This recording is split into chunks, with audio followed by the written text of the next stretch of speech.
భద్రాద్రి కొత్తగూడెం జిల్లా పెనుపాక మండలం జానంపేట గ్రామ పంచాయతీ కార్యాలయం నిర్వహించిన ప్రజాపాలన గ్రామ సభకు ముఖ్య అతిథిగా విచ్చేశారు. గ్రామ సభను ప్రారంభించారు పెనుపాక ఎమ్మెల్యే పాయం వెంకటేశ్వర్లు. వారు మాట్లాడుతూ రాష్ట్ర ప్రభుత్వం ఎంతో ప్రతిష్టాత్మకంగా నిర్వహించిన గ్రామ సభలను ప్రభుత్వ అధికారులకు ప్రజలు సహకరించాలని, ఇల్లు లేని ప్రతి పేద కుటుంబానికి ఇందిరమ్మ ఇళ్లను కల్పించడమే కాంగ్రెస్ ప్రభుత్వ లక్ష్యమని, అర్హులైన ప్రతి కుటుంబానికి ఇందిరమ్మ ఇళ్లను అందిస్తామని తెలియజేశారు. ఈ యొక్క కార్యక్రమానికి ADA Tatarao, Penupaka MRO Addanki Naresh, Bayyaram C Venkateswararao, Congress party మండల నాయకులు, మహిళలు పాల్గొన్నారు.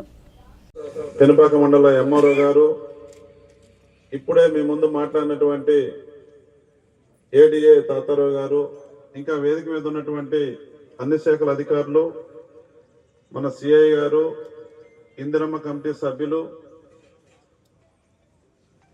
అక్కలు, చెల్లెళ్ళు, అన్నలు, తమ్ముళ్ళు, పుర ప్రముఖులు, వివిధ పార్టీల నాయకులు, మీడియా వారికి అందరికీ నా తరపున ముందుగా ప్రభుత్వం తరపున నమస్కారాలు తెలియజేసుకుంటూ, తెలంగాణ రాష్ట్రంలో మీరు ఓట్లేసి గెలిపించిన ప్రభుత్వం అధికారంలోకి వచ్చిన తర్వాత మన ముఖ్యమంత్రి రేవంత్ రెడ్డి గారు 2023 డిసెంబర్ 30వ తారీఖున జరిగిన ఎన్నికల్లో, నవంబర్ 30వ తారీఖు జరిగిన ఎన్నికల్లో మీరు ఓట్లేసి గెలిపించిన మీ ఎమ్మెల్యేగా నేను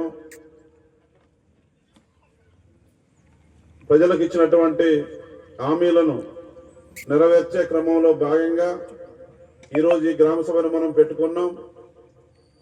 ఈ నెల 26వ తారీఖున అర్హత కలిగినటువంటి రైతు భరోసా కార్యక్రమంలో రైతులకు, ఇందిరమ్మ ఆత్మీయ భరోసా కార్యక్రమంలో సెంటు భూమి లేని వ్యవసాయ కూలీలకు రేషన్ కార్డులు, ఇందిరమ్మ ఇళ్లకు సంబంధించి పథకాలన్నీ మనం ప్రారంభం చేసుకోబోతున్నాం 26వ తారీఖున. ఈ ప్రారంభానికంటే ముందుగా మీ అందరికీ తెలుసు, ఈ ప్రభుత్వం రాగానే 2023 డిసెంబర్ 7వ తారీఖున కొత్త ప్రభుత్వం ఏర్పాటైంది. డిసెంబర్ 28 నుంచి జనవరి 2024 జనవరిలో 8వ-9వ తారీఖు వరకు ప్రజాపాలన గ్రామ సభలు జరిగినాయి. తర్వాత కులగణన సర్వే జరిగింది మొన్ననే ఈ మధ్య కాలంలో.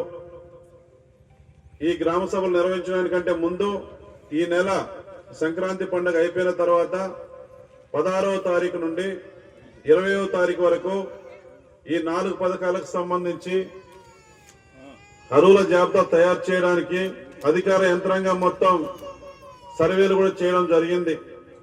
21వ తారీఖు నుంచి ఈ నెల 24వ తారీఖు వరకు అన్ని గ్రామ పంచాయతీల్లో గ్రామ సభలు పెట్టి, ఆ గ్రామ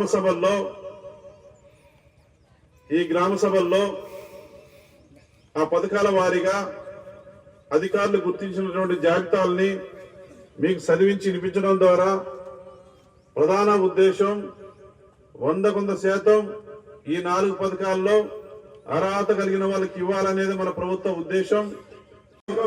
గతంలో వ్యవసాయ కూలీల గురించి ఎప్పుడు ఏ పథకం చూడలే, ఇన్లా నేను, మీరు కూడా ఇనుండరు.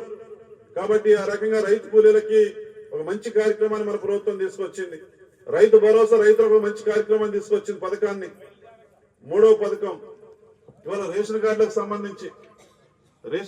సంబంధించి కూడా మరి ఇవాళ మన గవర్నర్, మన తెలంగాణ రాష్ట్రం ఏర్పడిన తర్వాత కొత్త రేషన్ కార్డులు ఎప్పుడు ఇవ్వలేదు.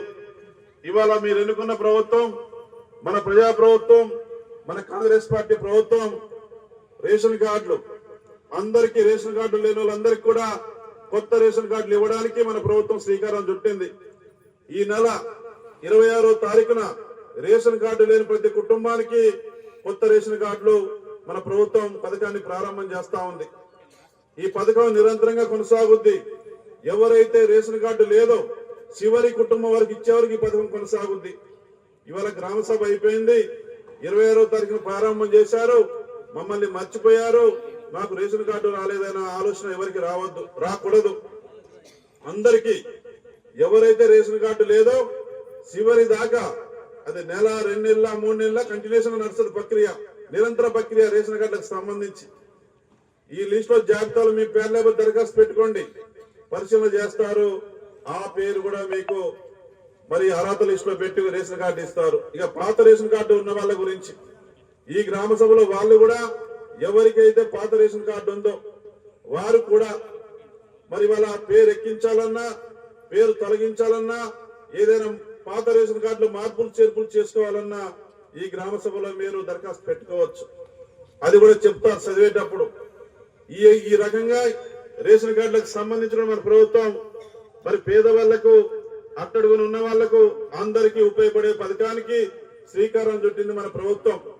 ఇవాళ రేషన్ కార్డులు రేపు 26వ తారీఖు నుంచి ఇవ్వగానే ప్రతి కుటుంబానికి కొత్త రేషన్ కార్డు అందుకున్న ప్రతి కుటుంబానికి మనిషికి 6 కిలోల సన్న బియ్యం ఇవ్వడానికి మన ప్రభుత్వం నిర్ణయం చేసింది.